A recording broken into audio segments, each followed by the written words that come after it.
Welcome to the Tech Talks Daily Podcast, where you can learn and be inspired by real-world examples of how technology is transforming businesses and reshaping industries in a language everyone can understand. Here is your host, Neil C. Hughes. Welcome back to the Tech Talks Daily Podcast. After 3 long years, I've avoided mentioning the dreaded B word on this podcast. Because in this deeply divided country where I live, even families are split completely down the middle as the young and the old see the world very differently. But have no fear, I'm not going to go down the pros and cons of Brexit. Man, there's been more than enough of podcast conversations, articles and arguments everywhere. But I do want to explore the potential digital impacts of Brexit and explore some of the areas that are just not talked about or even thought about. Because after all, this is a tech show, not a politics show. And after reading a Brexit Consumer Digital Readiness Report from Express VPN, I learned that 60% of Brits feel unprepared for Brexit. So I wanted to find out a little more. And the study looks at the digital impacts of Brexit, including online shopping, access to content, data protection, and consumers' understanding of all these issues and more. And it also reveals that us Brits do not fully comprehend the implications of Brexit. And 62% of respondents think that Facebook bears some responsibility for the outcomes. And Harold Lee, Vice President of ExpressVPN, said there's a lot of discussion about Brexit, but what's missing is conversations around these potential digital impacts. So I invited Harold onto the show, and he said yes. So come with me so we can talk with Harold now. So a massive warm welcome to the show. Can you tell the listeners a little about who you are and what you do? Sure. Thank you so much. I'm Harold Lee. I'm ExpressVPN's Vice President. And at ExpressVPN, we provide a service, with really 2 key goals. One is we want people to be able to access the free and open internet without undue restrictions based on who they are or where they are.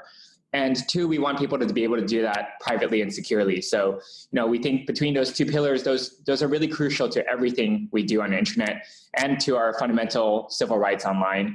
And that's really what we're promoting through our VPN service. Now, I have spent 3 years trying to avoid mentioning the B word on this tech podcast, but you're forcing me to go there. So I'm going to say this through gritted teeth. But can you tell me more about the Brexit Consumer Digital Readiness Report, who you surveyed, and a little background behind that report? Absolutely. Yeah, I can't agree with you more. It's not a fun topic, but the reality is if we don't talk about it, we won't be ready for the consequences if and when it comes. So, as a VPN company that's focused on keeping people connected to content and doing it privately and securely, we had been hearing a lot from consumers that they were unsure about or concerned about what would happen in a post-Brexit world. So we fielded this survey to understand their concerns better, to raise awareness. And as part of that survey, we surveyed 1,007 adults in the UK. I'm curious, where did the 7 come from? Well, that's just one of those things. When you field a survey, you might not get exactly the right number of respondents because you're going to ask more people than you want responding. So perhaps you end up with a few more than you want. But we normally aim for 1,000 to get a pretty representative sample. So a question I've got to ask, and a question that a lot of people listening to this podcast will want to know and probably a little bit afraid of, but from what your findings there in the report, what are the digital impacts of Brexit? Yeah, so we're looking at the findings, and the first thing we see is that everyone's very unsure about the digital impacts of Brexit, and that's not surprising given that it's not really been a key topic of discussion, and it's not gotten as much media play as some of the other issues. But some of the things that we see people are concerned about, and that we're certainly looking at, are things like data protection and how it relates to the GDPR, which is an EU level regulation. What happens to that after Brexit? We're looking at things like the digital single market. So currently content providers are obligated to provide the same content to UK consumers as they do in the EU. What's going to change with that after Brexit? There's data roaming charges. So currently, if you're in the UK and you have a SIM card and you travel across the EU, your data roaming charges are the same as if you were using data at home. And the government has already indicated that mobile operators are able to implement roaming charges if they want to in a post-Brexit world. And then there's online shopping as well. So people are concerned about possibly increased taxes, surcharges for cross-border payments, and also even consumer protections that currently are provided by EU regulations, and it's unclear what happens in that post-Brexit world. So lots of tricky issues, and certainly things that touch on virtually every aspect of our lives online. And two big highlights from the report for me were that the Brits do not fully comprehend the implications of Brexit, and 62% think that Facebook bears some responsibility for the outcomes of Brexit. Can you expand on those findings? Yes, so I think we all know that Brexit is immensely complicated, and of course some issues are getting covered more than others, and some issues might have more weight. But really, I think Brexit is going to impact virtually every aspect of regulation, and as a result of people's everyday lives, and that's what we really see in this report. And there's so many issues, especially around our online lives, that need to be explored more.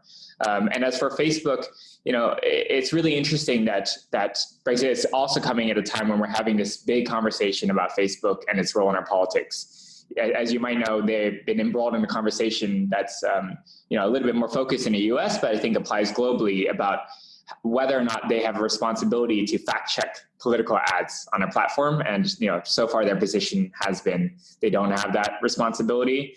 Whereas in contrast, Google has banned false claims and has limited the level of targeting that people can do on their platform for political ads. And also platforms like Twitter have banned political ads altogether to avoid those types of challenges. And just last week, we saw another report indicating that a Cambridge Analytica linked data firm that was running Facebook ads for the Vote Leave campaign was found to have broken privacy laws. So given all of this, it's not really surprising that people are thinking about what Facebook's role in our politics and our lives are, and whether that might be a little bit oversized. And some people listening might disagree with me on this, but I think as a general overview, a lot of people, when they think of Brexit, will think pro-Brexit voters were slightly older baby boomer kind of age. And by contrast, of course, we have millennials and Gen Z. So a question I've got to ask is, what impacts do you think Brexit could have on the digital habits of those millennials and Gen Z digital natives that can't remember a time before the iPad or iPhone? Yeah, I think that's part of the bigger question here. Whether you're a millennial or Gen Zer who's really a digital native, but also I think older people who are increasingly spending their lives online, whether it's doing finances or doing work, there's no question that it still affects their lives. But especially millennials and Gen Zers who have grown up used to EU-wide data roaming, a digital single market, seamless cross-border shopping, all of those things have always been part of their lives. And it's very unclear what disruptions there could be to that. And that's really the question we want to raise and raise awareness around, is that because these issues haven't been covered and thoroughly discussed, there's a big question mark around what happens after Brexit. And was there anything in this report that really surprised you?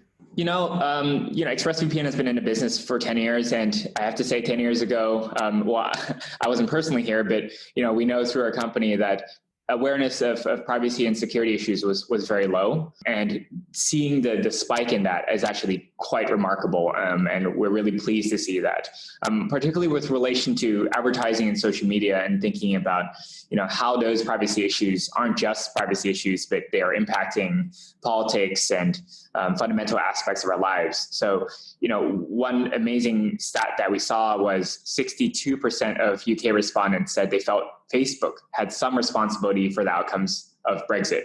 And I think that's pretty stunning. And there's a really clear rise in awareness that, social media platforms and advertising aren't so innocuous. They strike at the heart of our everyday lives. So do you think in all the conversations that we're having, and you've heard about Brexit, that many are forgetting that we're now actually living in a digital world and geographical borders are being torn down, and they've not actually thought about the potential digital impacts of what's happening? Yes, I think, the digital world is really our world today. There's no separating the two. We live so much of our lives online, and making sure that that world doesn't have too many restrictions or doesn't negatively impact our privacy and security and agency too much is really critical. So, obviously I'm looking at this from a digital perspective, coming from a company that's focused on digital privacy and security. But I think everyone could agree that we need to be concerned about these issues, and there needs to be more attention given to them, even amidst, certainly weightier issues around Brexit.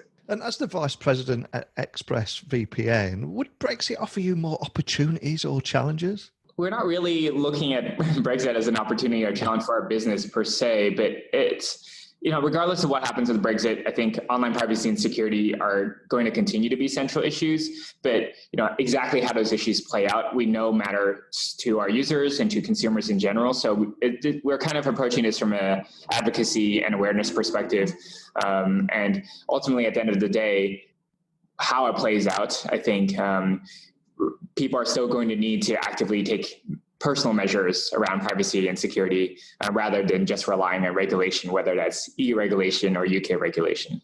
And if we move away from the dreaded B word, we are heading into a new year in 2020 and indeed a new decade.